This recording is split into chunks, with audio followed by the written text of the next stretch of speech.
One of 4 players in the league right now that are averaging, hear this, 49% field goal percentage, 25 points per game, 7 rebounds per game, 1 steal per game. Luka, Joel, Nikola Jokic. Just hearing those names, hearing where you stand as far as statistically, what does that make you feel, and how do you feel like your game has grown? Obviously, those are some of the best players in our league right now today. So to be in the conversation or to have an analytic to put you in a conversation is a tremendous honor. So for me, it's just about getting better each and every year. I don't think I've reached my peak yet. I'm one of them players that can just get better, and I pride myself on that. So this year, all NBA team, you're going to be listed as a guard and a forward. Do you have a preference on where you want people to vote you as? I think like everybody, media, my organization want me to say forward. So I guess I would say forward, Take me back, your pre-draft. I know you had 2 workouts with the Celtics. You obviously were high on their board. Danny Ainge selects you with the number 3 overall pick. Take me back to that draft process and what you remember most. I remember I was like in the best shape of my life. I knew that, I guess my strategy, at the time they were saying it was a 2-person draft, like Ben Simmons and Brandon Ingram. So those teams that had them, at the highest point, I wanted to work out right after them to show like that I was, in that conversation or potentially better. So like if Brandon Ingram was working out on Tuesday with the Lakers, I was making sure I was coming in on Wednesday. Ben Simmons was working out in Philly on Monday. I was coming in on Tuesday just to show that, 1, I'm in the same athletic stature, and 2, that you'll be able to see, the type of athlete, the type of player comparing to the top in the draft at the time.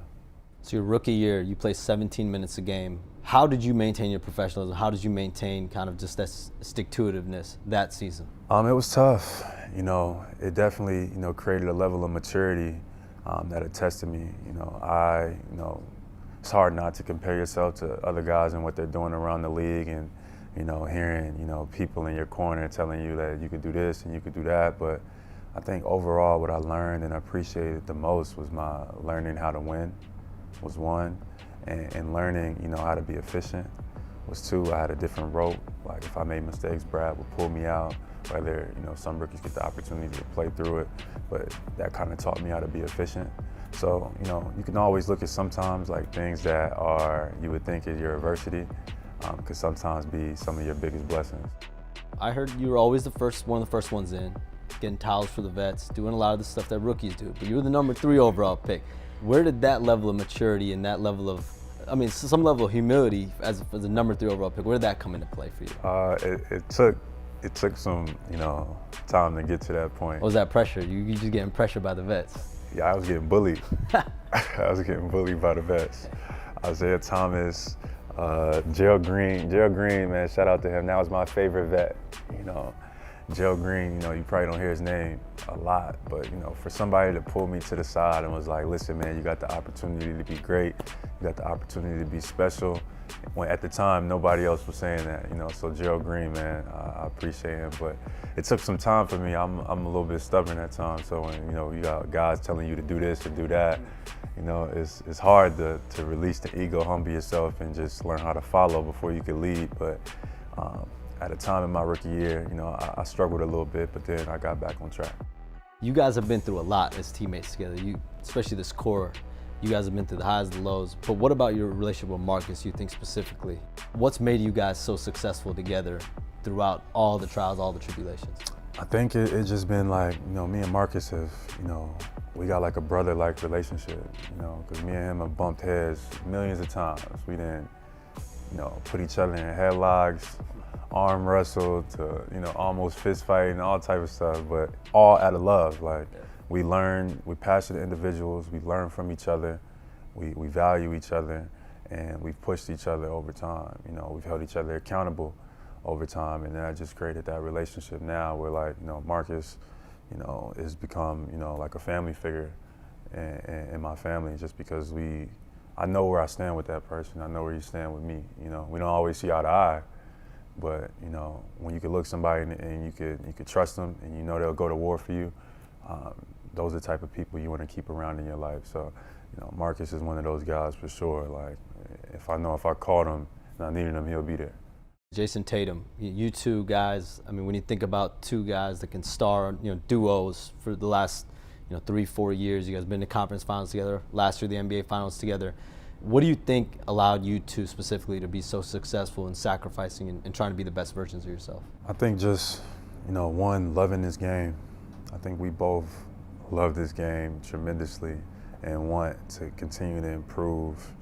We compete, we push each other, we learn from each other. And I think, a lot of our relationship has been built off of that dynamic of respect.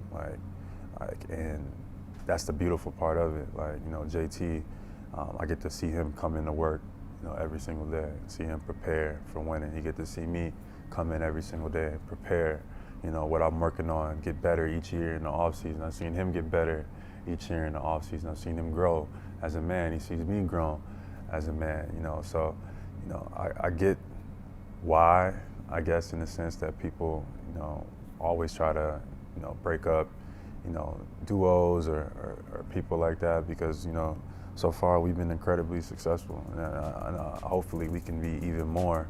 Only thing that will put the ribbon on top is getting the championship. Do you feel like a genuine happiness when he's doing well, and do you feel vice versa? That's the sentiment that I hear around the team. Absolutely. It's a phrase that, I say, it's like want for your brother what you want for yourself, right? So that's the only way, I understand how to operate, and that's to want for the people around me what I want for myself. By Jayson being the ultimate version of him doesn't stop me from being the ultimate version of myself. So him scoring 50 points, him being the MVP, him being All-Star MVP, all of that is celebrated. Him getting the gold medal. You can see pictures of me, him celebrating his gold medal with him. That brings genuine joy for me. And I appreciate him sharing those moments, because we're a part of each other at this point. We're kind of a part of each other's, I guess, destiny in a sense. How much do you guys focus on winning a championship in Boston, especially after losing in the finals? How much does it drive you every single day? Every single day, every week, every month, I think that's always the ultimate goal from, not just our organization, from our fan base, et cetera. So it's something that is the highest honor, right? And it's something that's extremely hard to do, no matter what year, what time frame. So it'd be great to be engraved in history with some of the greats, but you gotta earn it. You gotta deserve it. It gotta be your time. Last year wasn't our time. Hopefully this year is. So in the offseason, I know there were some rumors at different points, but you as an individual, how were you able to focus on the task at hand and focus on the season and not let that be a distraction for you? I just worked. That was it. I just worked. I just got in the gym. I worked on my body. I got better. And that was it. I made sure that, I was ready to go to start this season.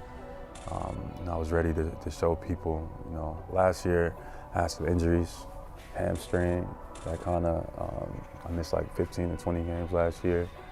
And I wanted to make sure that, I was fully healthy and I was ready to go from beginning to end. And that was my ultimate goal, was just to come out and just show the world what I was capable of fully. For you, for your career now, what do you think are goals for you? My goals is just to use my platform to help, change the culture, the environment of the modern day athlete. Maybe, 10 years from now, things are, are looked at differently from how athletes are perceived and viewed. I think that athletes should be able to use their platform to talk about things. Some people still disagree. Some people think that, you pay a certain ticket price and all I come to do is to watch you play.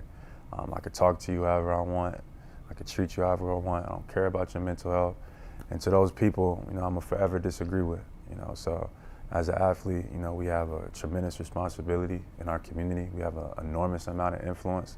And I think we're born to do more than just come and entertain. So I plan on, making that road a little bit more travel for future generations and, to be able to come in and make an impact on your community. And I think that's what being an athlete is truly about. And that's what I want to represent.